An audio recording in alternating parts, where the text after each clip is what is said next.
अस्सलाम वालेकुम नाज़रीन, अॼु असांजे स्टूडियो में मौजूदु आहिनि सुरहान एजाज़ अबड़ो, असिस्टेंट कमिश्नर बहराड़ी। अॼु असां संदन इंटरव्यू वठण जे लाइ कंहिं हिते घुरायो आहे। इन करे त मूंखां केतिरा ई नौजवान अक्सर CSS एस्पायरेंट जेके हूंदा आहिनि उहे पुछंदा रहंदा आहिनि त असांखे जेको आहे सो मैडम सुरहान खां कुझु टाइम वठी ॾियो त उहा असांजी रहनुमाई करे त असां इम्तिहान जी तयारी कीअं कयूं, कहिड़ा सब्जेक्ट खणूं, कीअं जेको आहे सो पेपर अटैम्प्ट कजे। त उहो सोचियो उन्हनि सभिनी सां जेको आहे सो सुरहान एजाज़ खे मिलाइजे, छो जो हू पाण बिज़ी हूंदी आहे। त छो न आउं सुरहान जो हिकिड़ो अहिड़ो इंटरव्यू वठां जंहिंमें असां कंप्लीट जेको आहे सो मालूमात उन्हनि खां वठूं जेको हर उन नौजवान खे कमु अचे ऐं उहो पाण बि उन इंटरव्यू खे ॾिसे। जेकॾहिं ॿिए कंहिंखे उन इंटरव्यू जी ज़रूरत आहे त उन सां शेयर करे। इन तरीक़े सां आउं सम्झां थी त असां हिकिड़ी कंप्लीट जेका आहे सा जेका CSS इम्तिहान जी तयारी जो जेको प्रोसेस आहे उहो अॼु असां मालूम कंदासीं ऐं सुरहान एजाज़ खे असां पंहिंजे स्टूडियो में घुरायो आहे। अस्सलाम वालेकुम सुरहान। वालेकुम सलाम, ठीक ठाक, तव्हां ॿुधायो?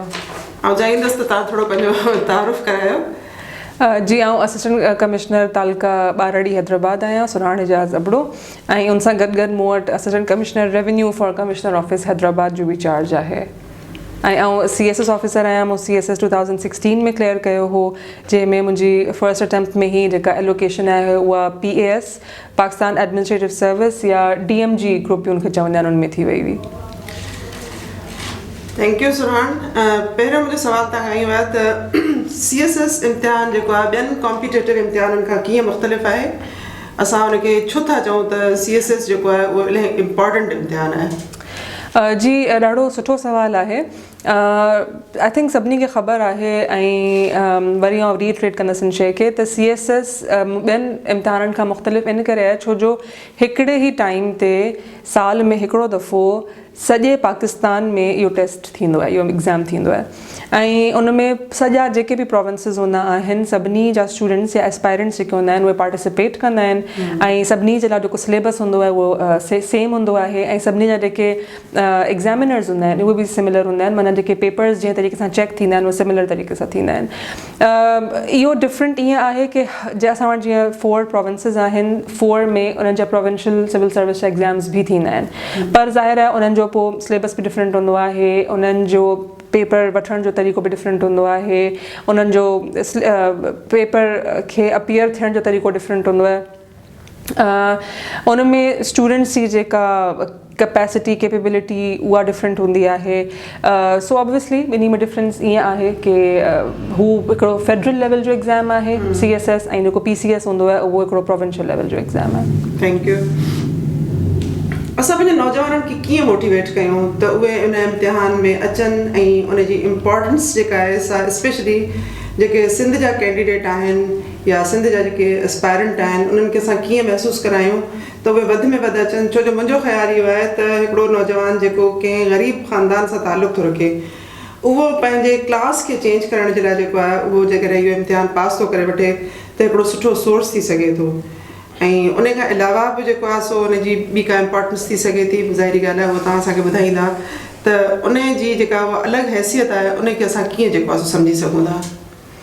ॾिसो, मोटिवेशन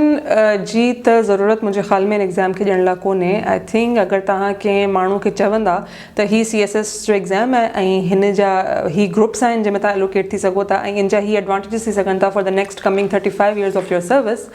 त I think everybody will be motivated. असां वटि इहे बि अहिड़ा बि एस्पायरेंट्स हूंदा आहिनि जेके सॼी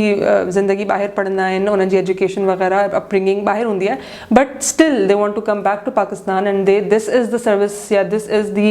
field they want to choose. So I think everybody is motivated. इन जो हिकिड़ो रीज़न इहो बि आहे कि असां हिकिड़ो कलोनियल हिकिड़ो सर्विस आहे या सम्झो त जॾहिं अंग्रेज़नि जे ज़माने खां इहा सर्विस हले पई, सो उनखे जॉइन करण बि हिकिड़ो वॾो मोटिवेशन आहे कि भई असां एतिरी पुराणी लाइन जो पार्ट थी वेंदासीं, सिविल सर्विस लाइन जो पार्ट थी वेंदासीं। पर अक्सर माण्हुनि खे ख़बर कोन हूंदी आहे त इहो सिविल सर्विस जो एग्ज़ाम कीअं ॾिजे, छा कजे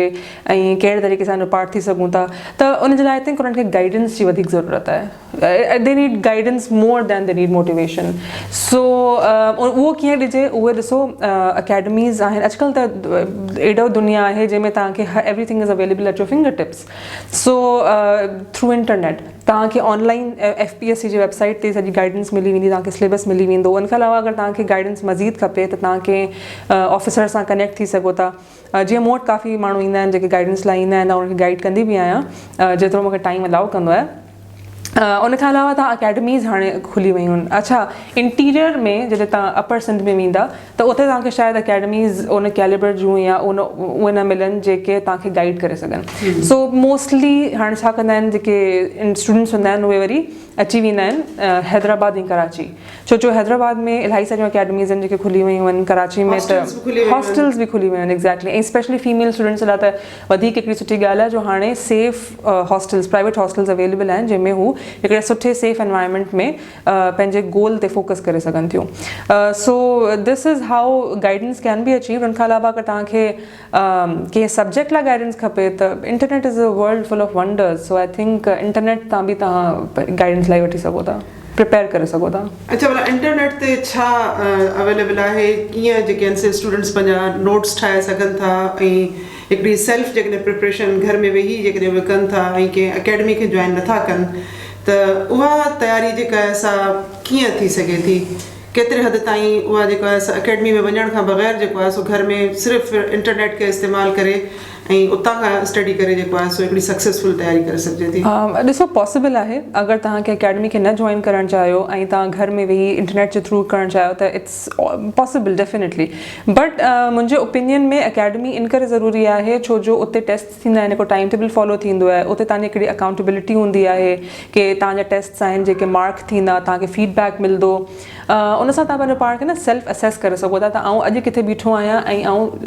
2 महीना जी तयारी खां पोइ किथे बीठो हूंदसि। तव्हांजो जेको टेस्ट जो हिकिड़ो डिफरेंस हूंदो आहे न मार्क्स में, उहो तव्हांखे अकेडमी जे थ्रू ख़बर पवंदी आहे। इंटरनेट जी तयारी तव्हां बिल्कुलु ईअं करे सघो था कि सिलेबस आहे मौजूदु, FPSC जी वेबसाइट ते वेंदा तव्हांखे CSS जो सॼो सिलेबस मिली वेंदो। सिलेबस खे तव्हां ॾिसंदा, सब्जेक्ट्स चूज़ कंदा। सभिनि खां पहिरियों मरहलो त आहे तव्हां सब्जेक्ट्स चूज़ कयो। हिकिड़ो त 12 सब्जेक्ट्स हूंदा आहिनि तव्हांखे चूज़ करणा हूंदा आहिनि। फर्स्ट इज़ कंपल्सरी सब्जेक्ट्स, उन में त को ऑप्शन कोन्हे, उहो तव्हांखे एनी हाउ ॾियणा आहिनि, जंहिंमें Islamiyat, current affairs, Pakistan affairs, general knowledge ऐं उन खां अलावा ॿिया सब्जेक्ट्स आहिनि उहे बि आहिनि। ठीकु आहे। अच्छा,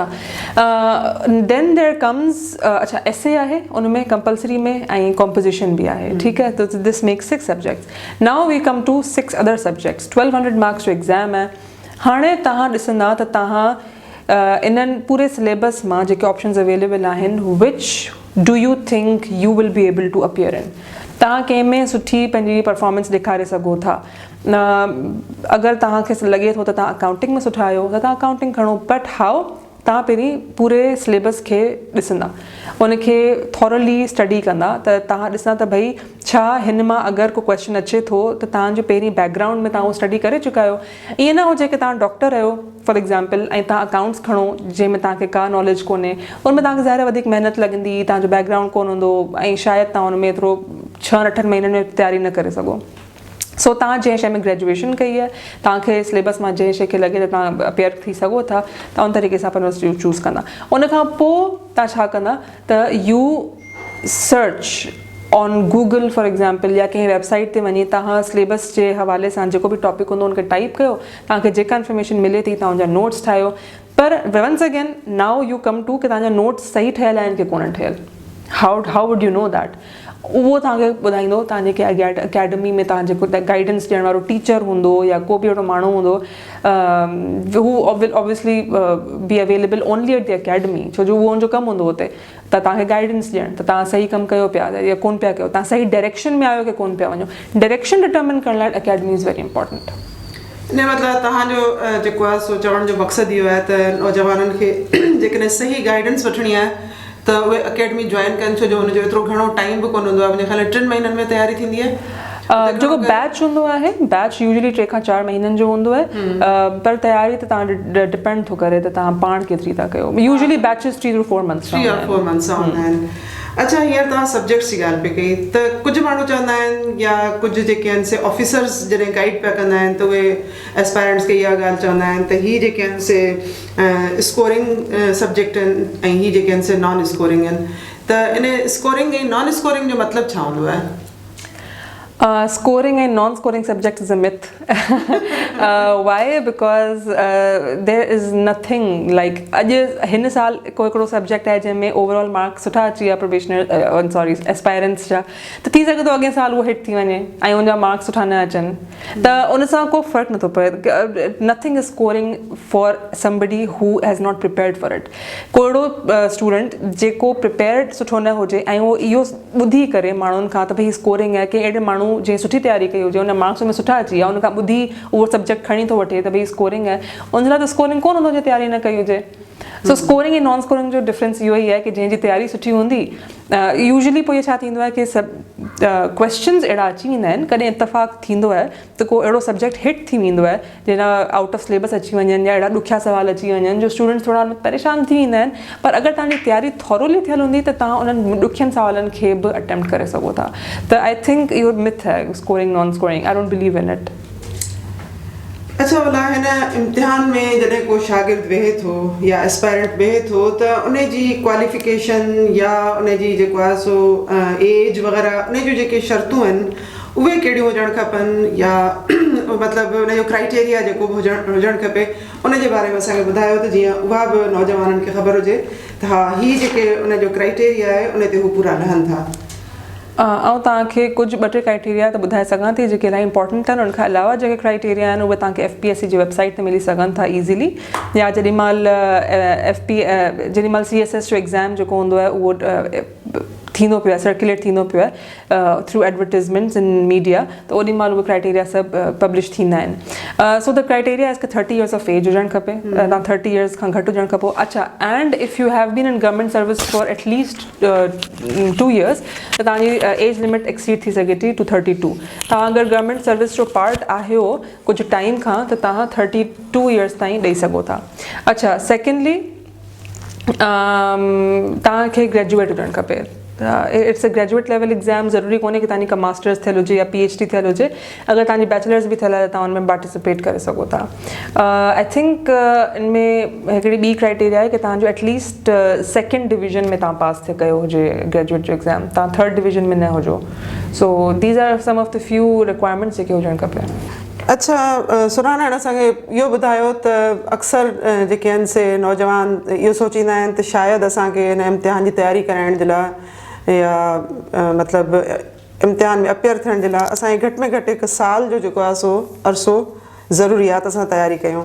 छा इहो ज़रूरी आहे त हिकिड़े साल जे अंदरि जेको आहे तयारी कजे या उन खां घटि अरसे में स्मार्ट तरीक़े सां हिन इम्तिहान जी तयारी थी सघे थी very good question once again ॾिसो तयारी केतिरे टाइम में करणी आहे उहो तव्हां पाण डिटरमिन कंदा जेको एस्पायरेंट हूंदो पाण डिटरमिन कंदो कुझु माण्हू हूंदा आहिनि मूं ॾिठा आहिनि इन माई वेरी पर्सनल एक्सपीरियंस 3 साल बि तयारी कंदा आहिनि 4 साल बि तयारी कंदा आहिनि कुझु अहिड़ा बि मूं ॾिठा आहिनि जेके असां सां गॾु बैचमेट्स हुआ उन्हनि चयो त असां 2 महीननि में बि तयारी कई हुई उहो डिपेंड थो करे त तव्हां पंहिंजो पाण खे केतिरो केपेबल सम्झो था अच्छा उन में नाउ वेरी इंपॉर्टेंट जेको मुंहिंजो एक्सपीरियंस आहे and I would like to tell all the other aspirants के जेतिरो तव्हां तयारी कंदा जेतिरी वधीक तव्हां सोचींदा आहिनि जे बारे में की न हिन अटैम्प्ट में न ऐं 2 साल वधीक ऐं अॻियां जेको आहे सुठी तयारी करे कंदसि त इट्स यूज़लेस इट्स फ्यूटाइल छो जो तव्हां जेतिरो वधीक उन ते हू कंदा टाइम ॾींदा जेतिरो तव्हां अटैम्प्ट्स पंहिंजा वेस्ट कंदा ऐं तव्हां अटैम्प्ट कोन पिया ॾींदा साल 2 साल तव्हां फ्रस्ट्रेट थी वेंदा हिकिड़ी ई शइ में तयारी हिकिड़ी शइ बार बार पढ़ी एतिरो त वॾो सिलेबस बि कोन्हे तव्हां फ्रस्ट्रेट थी वेंदा इन खां अलावा जेतिरा माण्हू तव्हां सां मिलंदा त उन्हनि खे चवंदा त भई असां त तयारी पिया कयूं माण्हू तव्हांखे टॉन्ट बि कंदा माण्हू तव्हांखे सवाल बि कंदा माण्हू तव्हांखां एक्सपेक्टेशन्स तव्हांजी पुछंदा तव्हांखे पोइ डिफरेंट सजेशन्स ॾींदा मतिलबु जीअं माण्हुनि जी ॻाल्हियूं हूंदियूं आहिनि सो इट्स बेटर की तव्हां जेतिरो ख़ामोशी सां तयारी करे सघो था माण्हुनि खे जेतिरो घटि ॿुधाए सघो था उनजे बारे में ऐं जेतिरो सुठी सीक्रेसी ऐं जेतिरो तव्हां वधीक सुठी महिनत करे इन इरादे सां की बसि हीउ जेको अटैम्प्ट आहे मूंखे ॾियणो आहे ऐं उहो ई 3 अटैम्प्ट्स हूंदा आहिनि देयर आर 3 अटैम्प्ट्स इन CSS त तव्हां पहिरियों अटैम्प्ट ईअं ॾियो की तव्हां जहिड़ो आख़िरी अटैम्प्ट आहे तव्हां इन जॾहिं इरादे सां नियत सां उहो अटैम्प्ट ॾींदा त ऑब्वियसली तयारी बि सुठी कंदा तव्हां फर्स्ट अटैम्प्ट ॾियो ऐं इहो कॾहिं बि न सोचो तव्हां I will let go of this attempt ऐं सेकेंड अटैम्प्ट जी बिल्कुलु बि न सोचो पोइ जेको बि रिज़ल्ट आयो that really depends upon luck as well but first attempt खे ई ईअं सम्झो त जहिड़ो तव्हांजो लास्ट अटैम्प्ट आहे मतिलबु जीअं ॿेड़ा साड़े अचो न उहो जेको आहे सो हुजणु खपे तव्हांजे ज़हन में कॉन्सेप्ट हुजणु खपे अच्छा इम्तिहान ॾियणु वक़्तु हिकिड़ो शागिर्द जेको आहे उहो पंहिंजे वक़्त खे कीअं यूटिलाइज़ करे जो उहो पूरो पेपर बि अटैम्प्ट करे वठे ऐं ज़ाहिरी ॻाल्हि आहे त सभु क्वेश्चन्स जेके आहिनि उहे सही तरीक़े सां अटैम्प्ट करे ऐं हर क्वेश्चन खे जेको गिवन टाइम ॾिनल हूंदो आहे या जेको जंहिं तरीक़े सां हिकिड़ो सुठो जवाबु ॾेई सघिजे थो लिखी सघिजे थो उहो उनजो लिखे छा उन लाइ को फार्मूला आहे या तव्हां उनखे टाइम खे डिस्ट्रीब्यूशन जे लाइ को ख़ासि फार्मूला यूज़ था कयो या बसि ईअं ई आहे त तव्हां हर क्वेश्चन पढ़ो ऐं जेतिरो टाइम जंहिं क्वेश्चन खे खपे उन ते उहो लिखो ऐं पोइ तव्हां बसि अची वञो अच्छा हिन में सभिनि खां पहिरीं त आई वुड लाइक तव्हांजे क्वेश्चन जो पार्ट कोन हो but I would start with कि तयारी कीअं कजे उन खां पोइ I would come to attempt कीअं कजे अच्छा तयारी जे लाइ ॾिसो it has to be a very smart study तव्हां ईअं नथा करे सघो कि तव्हां वटि तव्हां जीअं CSS जी तयारी शुरू कंदा न 1000 माण्हू तव्हांखे 1000 डिफरेंट बुक्स जा नाला वठंदा ऐं चवंदा हाणे हीअ बि बुक पढ़ो हो बि बुक पढ़ो हीअ बि कयो बि तव्हां जेतिरी नॉलेज वठी नो डोंट डू दैट तव्हां इन सां छा कंदा कि तव्हांजो जेको अटेंशन हूंदो न उहो डाइवर्ट थी वेंदो तव्हां पंहिंजी स्मार्ट स्टडी ते जेको सिलेबस हूंदो उन ते फोकस करण जे बजाए तव्हां हर दुनिया जी डिफरेंट बुक पढ़ी वठंदा जंहिंजो को फ़ाइदो कोन हूंदो so what you have to do is first of all पंहिंजी इंग्लिश इम्प्रूव कयो जेका एसे ऐं कॉम्पोजिशन जी प्रैक्टिस आहे तव्हांखे डेली करणी पवंदी अगरि तव्हांजी इंग्लिश में को बि सम्झो त खोट आहे त CSS माइट not be the one for U unfortunately असां वटि CSS में इंग्लिश हुजणु परफेक्ट हुजणु ज़रूरी आहे सेकेंडली न्यूज़पेपर में बि असां रिकमेंड कंदा आहियूं डॉन पढ़णु असां बि डॉन खे पढ़ी तयारी कई हुई उनमें जेके ओपिनियन्स हूंदा आहिनि उहे ॾाढा न्यूट्रल ओपिनियन्स हूंदा आहिनि सो मेक श्योर असां उन सां तव्हांजी इंग्लिश बि ॾाढी इम्प्रूव थींदी आहे सो जेको मुंहिंजो फर्स्ट पॉइंट हो तव्हांजी इंग्लिश सॼी हुजणु खपे न्यूज़पेपर पढ़ण सां तव्हांजो उहो पॉइंट बि कवर थी वेंदो होपफुली अच्छा उन खां अलावा तव्हां करंट अफेयर्स तव्हांजो पाकिस्तान अफेयर्स उन सां कवर थी वेंदो न्यूज़पेपर पढ़ण सां त जेको यूजली एग्ज़ाम ईंदो आहे उन में करंट अफेयर्स जा जेके टॉपिक्स हूंदा आहिनि उहे इहे ई ईंदा आहिनि जेके अॼुकल्ह जेके हालात हलनि पिया उन साल में जेको इंसिडेंट्स थिया हूंदा आहिनि उन ते उहे क्वेश्चन्स ईंदा आहिनि so it's very important newspaper पढ़णु ॾाढो ज़रूरी आहे अच्छा पंहिंजो टाइम टेबल हाणे फॉर एग्ज़ाम्पल हिकिड़ो एस्पायरेंट आहे जेको उथे 2 बजे थो पोइ नाश्तो 3 बजे थो करे उन जे लाइ आई थिंक CSS न ई करे त वधीक बहितर आहे तव्हांखे न टाइम जी पाबंदी इलाही ज़रूरी आहे उन लाइ इहो आहे कि तव्हां रेस्ट बि तव्हांखे पूरो हुजे हिकिड़ा एस्पायरेंट्स हूंदा आहिनि जेको ॾींहुं राति पढ़ंदा आहिनि जेके हू थी वेंदा आहिनि फेडअप थी वेंदा आहिनि उन्हनि जी एनर्जी कोन बचंदी आहे उन्हनि में दे आर टायर्ड और ओड़ा एस्पायरेंट्स बि कोन करे सघंदा आहिनि so you have to make sure you give yourself time and देन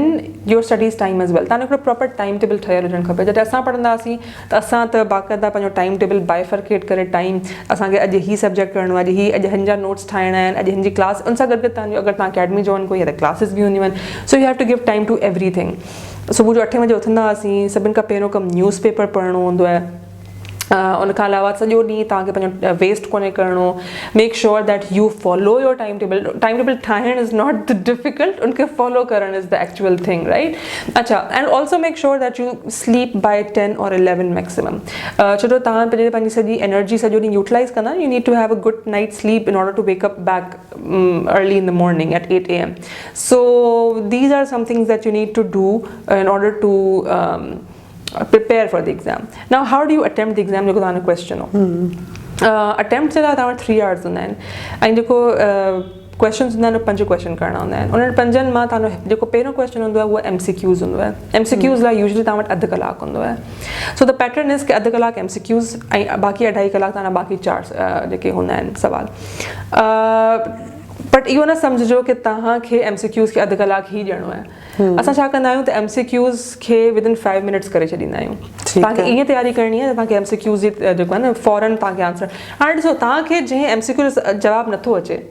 तव्हां हुन ते भई सोचींदा त भई ही 4 ऑप्शन्स हाणे मूंखे अहिड़ो ईअं कोन्हे कि तव्हांखे हुनजो जवाबु अची वेंदो ठीकु आहे अगरि तव्हांखे पहिरें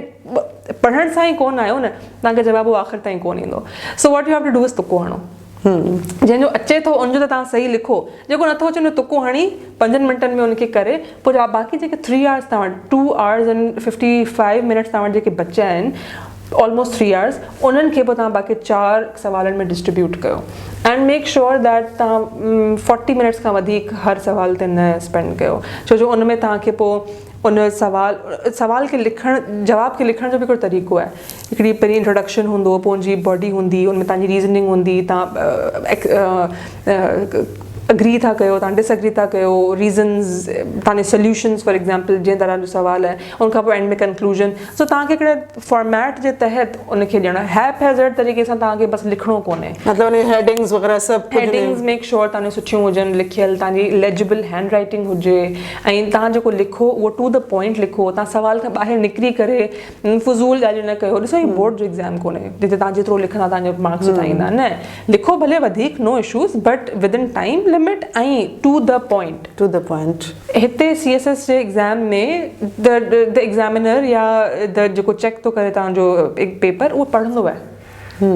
तो so you have to make sure that you write to the point. ऐं जीअं तव्हां पंहिंजो इंट्रोडक्शन लिखंदा न, तव्हांजो डायरेक्शन बि ऑटोमेटिकली ज़्यादा एक्सपीरियंस्ड एग्ज़ामिनर्स हूंदा आहिनि, दे विल नो कि तव्हांजो पहिरें पेज ते जेको आंसर लिखियलु आहे न, यू आर अ प्रोमिसेबल कैंडिडेट। अगरि तव्हांजो पहिरियों जवाबु ई बेकार हूंदो ऐं तव्हांखे जेको सभिनि खां वधीक सुठो जवाबु ईंदो हुजे न, पहिरीं तव्हां उनखां स्टार्ट कजो, सो दैट तव्हांजा चांसिस वधी वञनि पास थियण जा। So the first impression is last impression, that's how it goes. Thank U.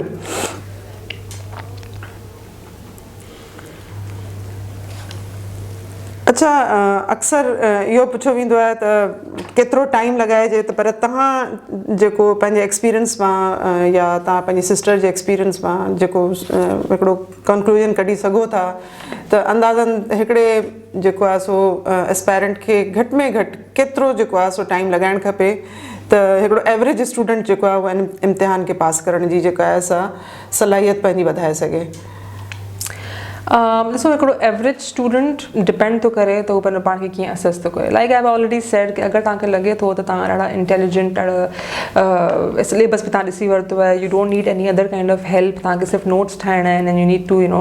Learn all those things, तव्हांजी इंग्लिश बि सुठी आहे, तव्हांखे एतिरी घणी महिनत जी ज़रूरत कोन्हे, त I think 2 to 3 months is fine for that aspirant. अगरि तव्हांखे लॻे थो त तव्हांखे इलाही महिनत जी ज़रूरत आहे, तव्हांजी इंग्लिश सुठी कोन्हे, अनफॉर्चुनेटली असां वटि ज़ाहिर सभु अफोर्ड कोन करे सघंदा आहिनि प्राइवेट स्कूल में वञणु या A levels करणु। गवर्नमेंट स्कूल जा बि स्टूडेंट्स हूंदा आहिनि जेके एस्पायरेंट्स हूंदा आहिनि, उन्हनि खे इंग्लिश खे इम्प्रूव करण जी ज़रूरत हूंदी आहे, त मैक्सिमम 8 months 9 months साल, छो तव्हां ॾिसो 3 attempts आहिनि, तव्हां हिकिड़ो अटैम्प्ट ॾींदा, उनखां पोइ तव्हां वरी साल हूंदो, नेक्स्ट ईयर तव्हांखे वरी, सो आई थिंक इम्प्रूवमेंट त तव्हांखे पाण ई असेस करणी पवंदी तव्हांखे केतिरी ज़रूरत आहे, but maximum 8 to 9 months। 8 to 9 months। अच्छा, हिकिड़ो एस्पायरेंट जेको आहे उहो घणो करे कुझु ग़लतियूं बि कंदो हूंदो, जंहिंजे करे उहो जेकॾहिं उहो इम्तिहान में फेल थो थिए, त उहे कहिड़ियूं जेके आहिनि से मिस्टेक्स आहिनि जेके उनखे न करणु खपनि, या तव्हां उन्हनि खां उनखे जेको आहे सो रोकण जी कोशिशि कंदव, त उहे तव्हां कहिड़ियूं मिस्टेक्स जेके आहिनि थी सघनि थियूं? जेके पोटेंशियल मिस्टेक्स असां ॾिसंदा आहियूं उहे इहे हूंदियूं आहिनि कि हिकिड़ो त सभिनि खां पहिरीं ॻाल्हि इंग्लिश सुठी कोन हूंदी आहे हुननि जी, सेकेंड कि हू सब्जेक्ट सिलेक्शन सही कोन कंदा आहिनि, हू सब्जेक्ट सिलेक्शन उहे नॉन स्कोरिंग जे बेसिस ते कंदा आहिनि, जंहिंजो को ताल्लुक़ कोन्हे। ताल्लुक़ सब्जेक्ट्स जो तव्हांजे बैकग्राउंड सां हुजणु खपे ऐं तव्हांजे सिलेबस जे असेसमेंट सां हुजणु खपे। जीअं मुंहिंजा जेके सब्जेक्ट्स हुआ, आई विल टेल यू क्या छा हुआ, मुंहिंजो बैकग्राउंड असल में छा आहे कि I am from an accounting background, I am an ACCA, so I chose accounting and business. अच्छा, हिकिड़ो अकाउंटिंग हो, उनखां अलावा मुंहिंजो ॿियो हो बिज़नेस एडमिनिस्ट्रेशन, ठीकु आहे। सो मूंखे उहो सिलेबस ॾाढो परफेक्ट लॻंदो हो पंहिंजे हिसाब सां, बैकग्राउंड जे हिसाब सां। उनखां पोइ आई चोज़ इंटरनेशनल लॉ जो जॾहिं मूं पढ़ियो, सिलेबस पढ़ियो, त I found it very interesting, so I thought कि मुंहिंजो इंट्रस्ट उनमें डेवलप थी सघे पियो। उनखां अलावा आई चोज़ सोशियोलॉजी में why I chose it was because मूंखे एतिरो घणो इंट्रस्ट कोन उनमें, but the syllabus seem easy, to be very honest, it seemed easy, so I chose sociology. Acha, my another subject was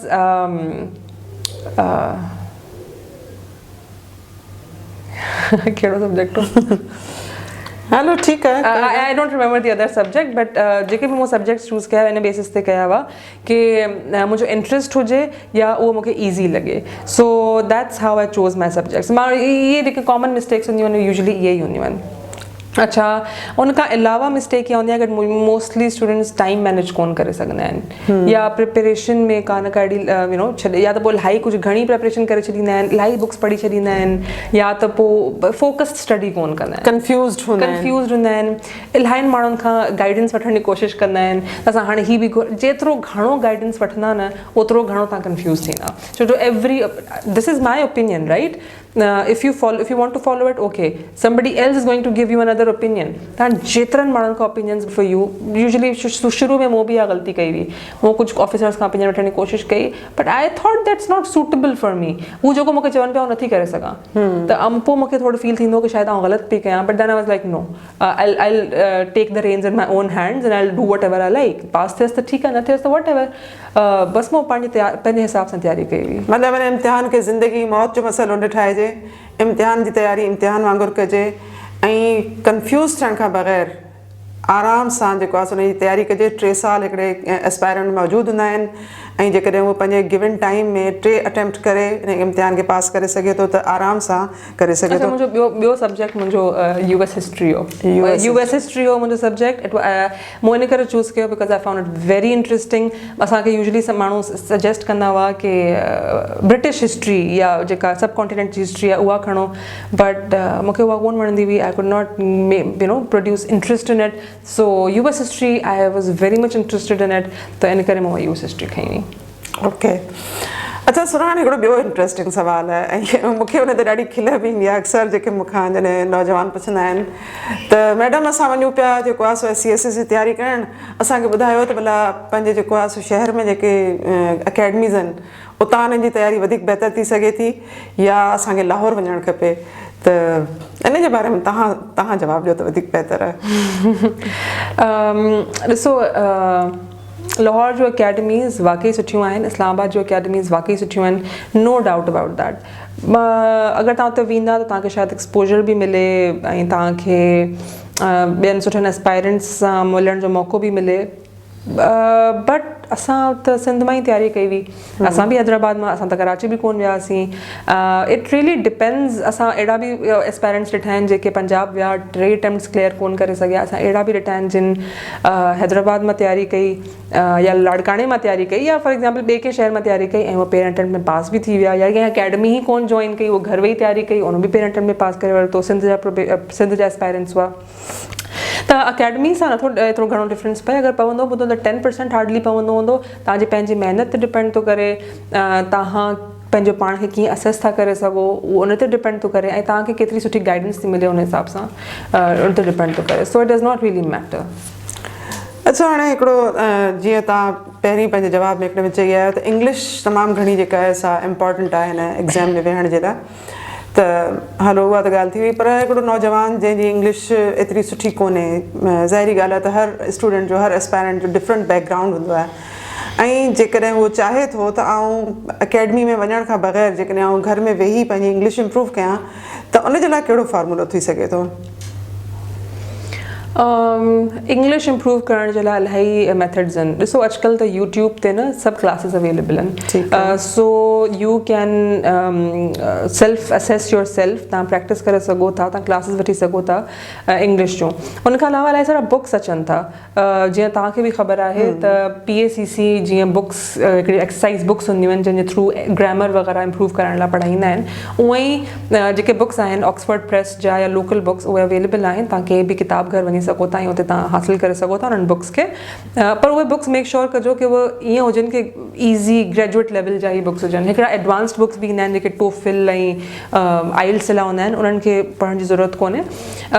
सो अच्छा उनखां अलावा practice is very important make sure that U speak in English U converse in English practice makes perfect तव्हां जीअं ॻाल्हाईंदा तव्हांजी English सुठी थींदी अच्छा उनखां अलावा maybe listen to audio books अॼुकल्ह त इहो ऑप्शन बि अवेलेबल आहे आई वुड नॉट सजेस्ट कि तव्हां मूवीज़ ॾिसो या इंग्लिश में वट ever that everybody has their own choice पर अॼुकल्ह ऑडियो बुक्स अवेलेबल आहिनि तव्हां अगरि उहे पढ़ंदा त हिकिड़ो तव्हांजी लिसनिंग इम्प्रूव थींदी उनखां अलावा तव्हांजी जेका इमेजिनेशन आहे उहा इम्प्रूव थींदी ऐं तव्हां हिकिड़ो एडिशनली कंसंट्रेशन पढ़ी वठंदा कंसंट्रेशन बि थींदी कुझु माण्हू हूंदा आहिनि जेके यू नो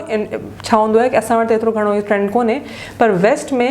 कम्यूट इलाही हूंदो आहे। माण्हू रहंदो हिकिड़े रेजिडेंशियल एरिया में आहे जेको पंहिंजे हुननि जो वर्क एरिया यूनिवर्सिटी खां कलाकु परे हूंदो आहे, त उहो ट्रेन में या बस में पंहिंजो टाइम इलाही गुज़ारींदा आहिनि। त उहो छा कंदा आहिनि त ऑडियो बुक्स जेके आहिनि ॿुधंदा आहिनि। उन फ़ोन्स उन वटि हूंदा आहिनि, आईपैड जेके बि हूंदा आहिनि या किंडल हूंदो आहे जंहिं ते हू ऑडियो बुक्स ॿुधंदा वेंदा आहिनि। पोइ हिकिड़े ॾींहं में सम्झो उन्हनि जो उहो बुक बि कवर थी वेंदो आहे, उन्हनि जी इमेजिनेशन बि स्ट्रॉन्ग हूंदी आहे, उन्हनि जो थॉट प्रोवोकिंग हिकिड़ी आइडियलिस्टिक माइंडसेट बि ठही वेंदो आहे ऐं उन्हनि जो कमु बि थी वेंदो आहे, टाइम बि गुज़री वेंदो आहे। ओके, थैंक यू सुराण, तव्हां इलाही असांजे जेको आहे सो एस्पायरेंट्स खे तमामु सुठी रहनुमाई ॾिनी आहे। पर आउं चाहींदसि त हिकिड़ो नंढो मैसेज बि आख़िर में ज़ाहिरी ॻाल्हि आहे त इहो सॼो जेको आहे सो जेको बि तव्हांजी रहनुमाई हुई उहो यकीनन हिकिड़ो मैसेज ई आहे, पर हिकिड़ो को शॉर्ट मैसेज जेको ब्रीफ ऐं जे कॉम्प्रीहेंड जेको आहे सो मैसेज हुजणु खपे त जेको असांजे एस्पायरेंट खे मदद करे सघे उन्हनि जी इम्तिहान जी तयारी में। CSS हिकिड़ो वाकई ॾुखियो इम्तिहान आहे ऐं उनमें जेके फील्ड जा प्रॉस्पेक्ट्स आहिनि उहे बि ॾाढा सुठा आहिनि। तव्हांजी जॉब सिक्योरिटी, तव्हांखे रिस्पेक्ट सोसाइटी में सभु कुझु मिले थी एंड इट्स टोटली अंडरस्टैंडेबल कि ऑलमोस्ट हर कोई चाहींदो आहे त असां CSS कयूं। बट अगर तव्हांजो नथो थिए for example through a stroke of luck, so I think उनखे तव्हां घणो दिलि ते न खणो। तव्हां वटि 3 अटैम्प्ट्स आहिनि, पूरी कोशिशि कयो, महिनत सां 3 अटैम्प्ट्स ॾियो। अगरि थी थो वञे, if you get lucky enough, good. If not then don't think कि तव्हांजी ज़िंदगी ख़तमु थी वई आहे। छो जो ॾिसो असां वटि हाणे एतिरा सुठा एवेन्यूज़ अची विया आहिनि। तव्हां PCS जो अटैम्प्ट ॾेई सघो था, प्रोविंशियल तव्हांजो जितां बि बिलोंग था कयो, तव्हां PCS जो अटैम्प्ट ॾियो, थी सघे थो उन में थी वञे। ऐं CSS बि हिकिड़ो CSS जा पंहिंजा चैलेंजिस आहिनि। जॾहिं तव्हां उन में ॿाहिरां वेही तव्हांखे लॻंदो त तव्हां जेॾी महिल CSS करे वठंदो तव्हांजी ज़िंदगी जो हर प्रॉब्लम सॉल्व थी वेंदो, पर ईअं कोन्हे। जेॾी महिल तव्हां उन सर्विस में अची था वञो त उन सर्विस जा डायनामिक्स डिफरेंट हूंदा आहिनि। उन सर्विस जे अंदरि वेही करे तव्हांखे उनखे डील करिणो पवंदो आहे जंहिं तरीक़े सां, त ज़रूरी कोन्हे कि उहो तव्हांजे लाइ हुजे। इलाही सारा माण्हू हूंदा आहिनि जेके CSS करे सर्विस में अची उहे छॾे ॾींदा आहिनि बिकॉज़ उन्हनि जे लाइ उहो अप्रोप्रिएट उन्हनि खे कोन लॻंदो आहे। ॿियूं गवर्नमेंट जॉब्स आहिनि फेडरल लेवल जूं, फॉर एग्ज़ाम्पल IB जी जॉब आहे, FIA जी जॉब आहे, तव्हां उन्हनि में अप्लाई करे सघो था। उनखां अलावा ॿियूं बि इलाही सारियूं प्राइवेट जॉब्स बि इलाही सुठियूं आहिनि अॼुकल्ह, दे पे यू वेल, उन्हनि में बि इलाही रिस्पेक्ट हूंदी आहे। तव्हां अॻियां पढ़ी सघो था, मास्टर्स कयो, MPhil कयो, PhDs कयो, तव्हां डिफरेंट जंहिं बि जाइ ते तव्हांखे इंट्रस्ट हुजे तव्हां उन में पंहिंजा एवेन्यूज़ एक्सप्लोर कयो। सिर्फ़ु इन करे छो तव्हांखे सरकारी नौकिरी खपे उन जे लाइ, उहो हाणे उन माइंड सेट मां असांखे निकिरी अचणु खपे कि असांखे सिर्फ़ु सरकारी नौकिरी खपे छो जो असांखे उन पर्क्स एंड प्रिविलेजिस इंजॉय करणा आहिनि। तव्हां पंहिंजी क्रिएटिविटी खे अगरि तव्हांखे लॻे थो त तव्हांजी उहा ख़तमु थी वेंदी गवर्नमेंट सर्विस में अची, देन यूटिलाइज़ कयो उनखे ॿिए तरीक़े सां। बट अगरि तव्हां अटैम्प्ट ॾियणु चाहियो था ऐं उनमें नथो थिए त तव्हां पंहिंजो दिलि नंढी न कयो एंड तव्हां ॿिए खे एवेन्यू खे एक्सप्लोर कयो। Thank U. अच्छा, हिकिड़ो क्वेश्चन अञा सुराण तव्हां खां मूंखे पुछणु विसरी वियो जेको शायदि मुंहिंजे नज़र खां जेको आहे सो ओझल थी वियो, त PCS ऐं CSS जे इम्तिहान जी तयारी में फ़र्क़ु कहिड़ो आहे? उहा कीअं ॿिन्ही मतिलबु जेको आहे सो इम्तिहान ॾियण जो तरीक़ो कीअं डिफरेंट आहे हुनजो? आई डोंट नो कि तव्हां PCS जे बारे में एतिरो ॼाणो था या नथो ॼाणो, पर बहरहाल आउं तव्हां खां पुछणु चाहींदसि जेकॾहिं तव्हांखे ख़बर हुजे त तव्हां असांजे जेको आहे सो एस्पायरेंट खे उन जे बारे में थोरो आगाह कंदा। ॾिसो PCS जे बारे में मूंखे ऑनेस्टली एतिरी त ख़बर कोन्हे बिकॉज़ कॾहिं मां अटैम्प्ट कोन कयो आहे, पर जेतिरो मां ॿुधो आहे PCS ऐं CSS में डिफरेंस इहो आहे कि ॾिसो CSS त रिलीजियसली हर साल थींदो आहे। CSS में 12 असांजा सर्विस ग्रुप्स हूंदा आहिनि जंहिंमें तव्हांजी एलोकेशन थींदी आहे ऐं पूरे पाकिस्तान मां on the basis of quota तव्हांजी जेका आहे सा थींदी आहे, एलोकेशन थींदी आहे। उनखां अलावा तव्हांजी जेका ट्रेनिंग हूंदी आहे उन्हनि 12 सर्विस ग्रुप्स जो अलॻि हूंदी आहे ऐं उनजो एग्ज़ाम जेको हूंदो आहे उहो ज़ाहिर वधीक फेयर एंड ट्रांसपेरेंट हूंदो आहे ऐं FPSC उनखे वठंदी आहे एग्ज़ाम खे, स्ट्रिक्ट मेजर्स वठंदी आहे, सेंट्रली तव्हांजा पेपर्स चेक थींदा आहिनि। सो ऐं सिलेबस बि काइंड ऑफ हिकिड़ो FPSC जी वेबसाइट ते हूंदो आहे, ठीकु आहे। अच्छा, PCS कीअं डिफरेंट आहे कि I am not really sure, but PCS जो जेको एग्ज़ाम आहे उहो हर साल कंडक्ट न थी सघंदो आहे। अक्सर ईअं थींदो आहे कि हिकिड़े साल थियो पोइ वरी 2-3 साल गुज़री विया पोइ ईअं थियो। उनमें काफ़ी कंटेंशन्स बि हूंदा आहिनि स्टूडेंट्स खे, त उहो ट्रांसपेरेंट कोन हूंदो आहे। जीअं FPSC ते कोई बि नथो चई सघे त उहो ट्रांसपेरेंट कोन्हे। उनखां अलावा जेके सर्विस ग्रुप्स आहिनि उहे डिफरेंट आहिनि। आई थिंक 2 या 3 तव्हांजा सर्विस केडर्स आहिनि जंहिंमें तव्हांजी एलोकेशन थींदी आहे। उनखां अलावा हाणे असां वटि PCS में ॿ टे सर्विस केडर्स आहिनि, PMS, PCS, XPCS ऐं